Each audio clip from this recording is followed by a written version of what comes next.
Last week, WWE founder Vince McMahon announced that he was bringing back the XFL.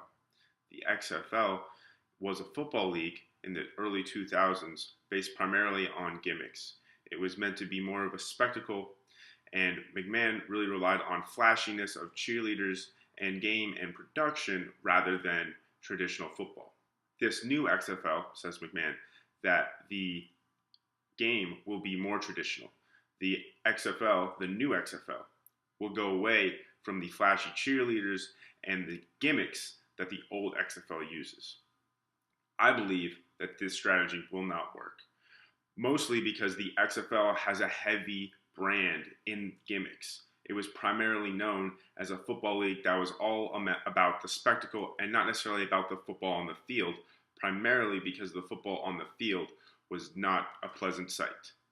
The biggest issue for McMahon is finding a media content distributor to show the rights to the XFL. Now, back in the 2000s, the XFL partnered with NBC's Dick Ebersol. Dick Ebersol was a huge figure in TV media, and he was the primary reason why the XFL was able to gain instant viewership and instant access to mainstream television. It does not appear, as of right now, that the XFL has any plans to go into mainstream television, and without the powers of Ebersol or someone like him, I have reservations that the XFL will be able to gain such viewership.